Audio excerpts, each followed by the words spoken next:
right, here we are at U.S. Toy and Costume, the most fantastic magic shop on the planet. It's incredible. This is unreal. Like I can't believe that I have to leave soon because I could probably spend a week just in the phone booth alone. But I could spend a week looking at everything here. It's huge. This is probably one of the most amazing magic shops I've ever seen. It's really like overwhelming, because there's so many distractions. I could barely even give my lecture because I wanted to look at everything here. I like to hear that reaction because I travel around performing and whatever, and I mention that I'm from Kansas City, and they always say U.S. Toy, and if they haven't seen it, they've heard about it. The magicians all over the world. So, well, anyway, Michael, we're here to ask you a few questions because you've given an excellent lecture tonight. I enjoyed it thoroughly. And then we play with the toys. And yeah, I had to walk through the toy shop and then come into a magic shop, and I haven't had time to. That's like sending me to a Popeyes, and I got to go straight to the back, and I don't even get to eat the chicken. What's going on? life's not fair. Yeah. Life's not fair. We have to walk through. We walk through that when we come to buy our supplies, our mouth calls and thumb tips and all that stuff. And we go through all that toys, and we're all saying, the magic shop is big, and there's more magic shop out there. Anyway, let's do some interviews so we can know more about you. Okay. How did you, I heard you mention in your lecture about being a 12-year-old and a 14-year-old, so you must have started magic when you were a youngster. How'd you get started? I started getting serious at 13, but I had totally forgotten that at 5 years old, I had a magic kit from Santa Claus. I learned every trick in the box and did a whole show for all the neighborhood kids.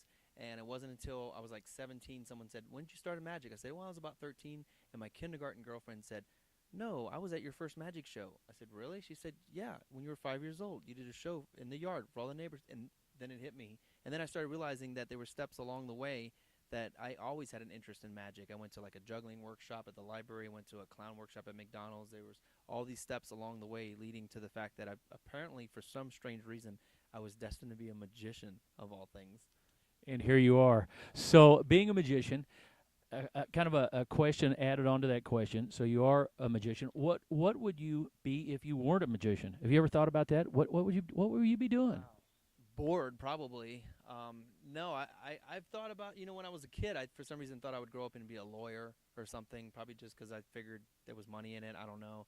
And or maybe because I was already good at lying, and so that's why I became a magician. I don't know. I would definitely be in entertainment for sure. And I don't consider myself just a magician, although that's what I think has really helped me to stand out more than anything else. But I'm an entertainer and a performer, and that's definitely what I love, what I enjoy doing above all. And I love comedy. So if I didn't do magic, I think I would still be an actor, a comedian. I just may not, be as skillful, but I'd probably have less of an ego. So you realized early on that you were born with the it factor. We're not talking about Brad Ross it factor. We're talking about actors. We're talking about personalities, comedians, variety artists, all the old greats. They all had something. You can't buy it. You can't steal it. Somehow you were born with it. Well, but that's not how what I claim is, yeah, I think that's what it was. It wasn't, in fact, like I was the class clown. But what I claim is that when I was about 5 years old, I was bitten by a wizard. And that's why I woke up with powers. I woke up in a cold sweat with the ability to do card tricks. At least I think he was an old man in a robe that lived in the trailer park behind my house. But he said he was a wizard. Well, I was going to say I had a similar experience, but that guy ended up. He was arrested, and I coined the term "stranger danger." Right. And that was about 10 years before you probably had the same experience as I had. You have to be careful. I mean, nowadays I tell kids, don't trust someone just because they say they're a wizard, especially if they're in an old tattered bathrobe and they smoke a lot of cigarettes. You never know, but Smoke a lot of cigarettes and smell like weed. yeah, We should make that distinction. Yeah, no, weed's okay. Cigarettes are bad for you. We should just think. They said PG-17. We're in Kansas, not Colorado. Oh, okay. I'm sorry. Don't smoke. Smoking is the number one cause. Smoking is the number one cause of statistics in the country. Really, anything bad, it goes right back to smoking. I got to check my cheat sheet here. Okay, now, what was the best advice you ever received from anybody?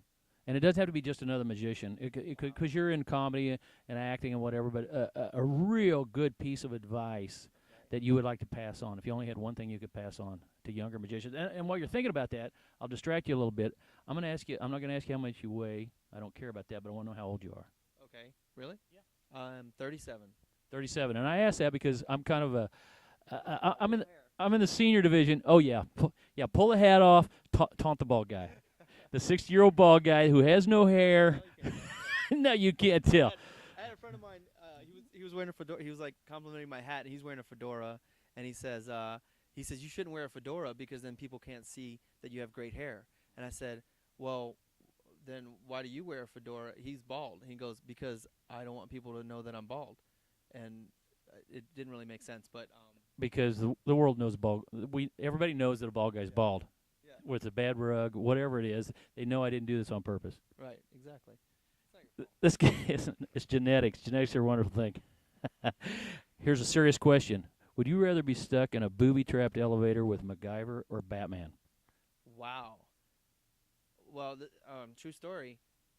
Uh, I was once stuck in an elevator with a guy who looked like Richard Dean Anderson, but the fact that he couldn't come up with a single way to get, and I gave him a paper clip and a matchstick and a roll of lifesavers, and he couldn't do anything. So, Total fraud. so I'm gonna have to say Batman because I felt like he let me down.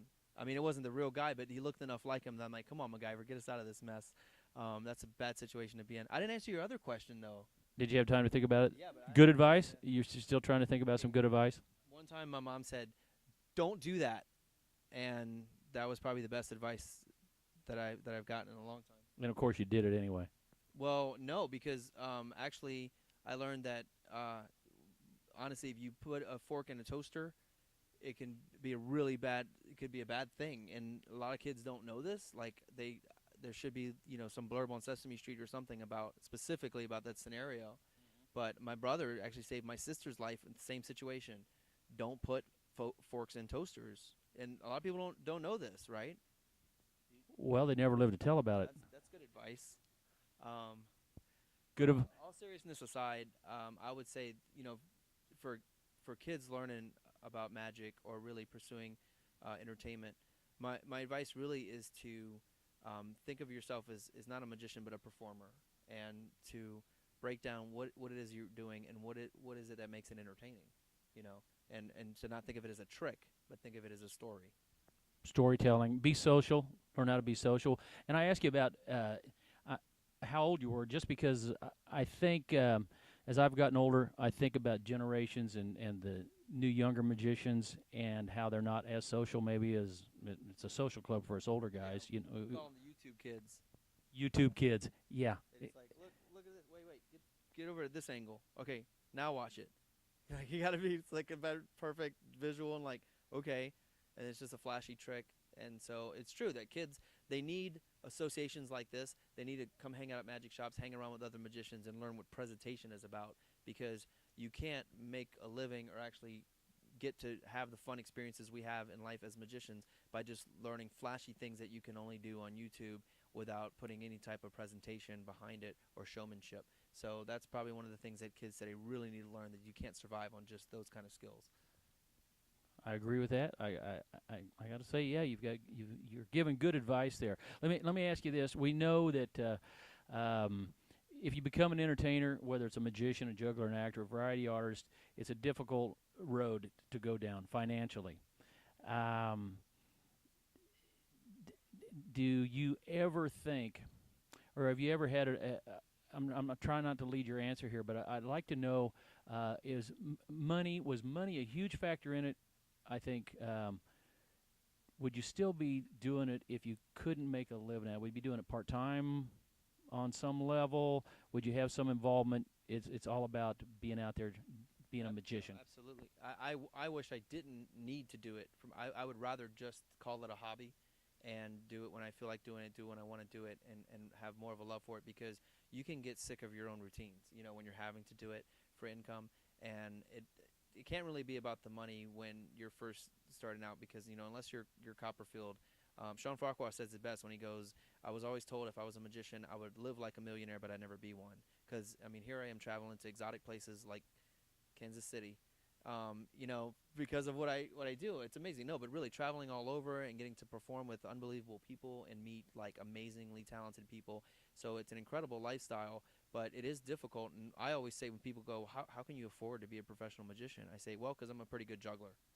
In other words, if I'm not being booked to do a magic show, then I'm juggling, or I'm emceeing, or I'm helping with in the film industry. I'm acting or writing or anything I can get my hands on. So keeping yourself versatile is a key if you're really going to try to make a living at entertainment.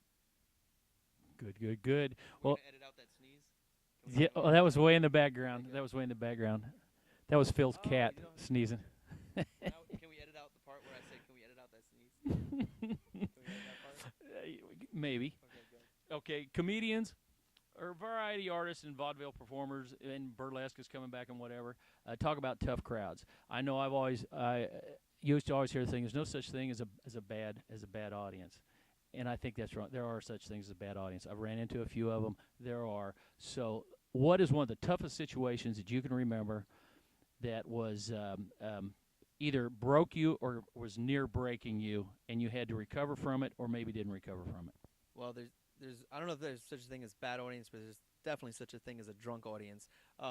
And I think the situation that I do find myself in a lot is moments where I'm performing with a lot of people who do their act to music, and then it's a situation where it's like a nightclub atmosphere, and there's no chairs, nobody's sitting. It's like perfect for like a band setup, but for a writing entertainer or someone who's speaking, doing comedy, it's not the right situation. And what you do is it's kind of like it's trial and error. You find out what's going to work for you. And for example, it never fails that if the whole crowd is talking and they're not paying attention, I borrow a cigarette. I go into the cigarette vanish, and the minute I'm here with the cigarette, a wave of silence spreads all the way to the back of the room. And it's amazing. Like the band working with me always notice, like, wow, how does everybody get so quiet? Probably because they think I'm about to burn myself. It's like, look, drunk people, fire. Ooh, but I mean, you start to discover what works for you in those situations, and what you're going to call from your material, what you've got in reserve, what you have in your pocket that you know is going to work in this environment, so that you can adapt to different audiences. And that's what's been cool about what I do, and especially working in New Orleans, where you never know what kind of situation you're walking into. So being able to adapt to any crowd based on what routines, material you've developed over the years. I like that. Anytime, anywhere. Be Yeah, prepared. exactly. Anytime, anywhere. Just want to remind everybody we're at US Toy Magic Shop. Can we find you online? How do we find you, your products? Give us a plug. Sure. MichaelDardant.com is my website. It's Dardant. In Texas is Dardant, but it's French, so it's Dardant. Because people always ask me, like, they don't know what my heritage is like. Are you European? Are you Italian? Are you gay? I'm like, what? I'm not Italian. What are you talking about? No, French. And so it's Dardant. T is silent, and I'm on the Facebook and all the Twitter and all the different social media sites. So definitely find me on there. You just have to spell my name correctly. Now I'm also known as Magic Mike in Louisiana. I've tried not to. I don't market myself as that just because it gets confusing. I have to explain that I'm sorry to disappoint you, but I think I would disappoint you. Those that came thinking they were going to see Channing Tater Tot, wherever his name is, shaking his abs. So that's not what I do. But it's just confusing since I work in a burlesque show. But yeah, so you can also find me as like Magic Mike New Orleans, Magic Mike NOLA. But you have to put in something, my last name or something, or you get 1,700 pages of Channing Tatum's index finger or whatever. So yeah. Good to know. Well, we thank you for spending the time for the interview. I enjoyed the lecture. And everybody, remember, US Toy Magic Shop. Thanks.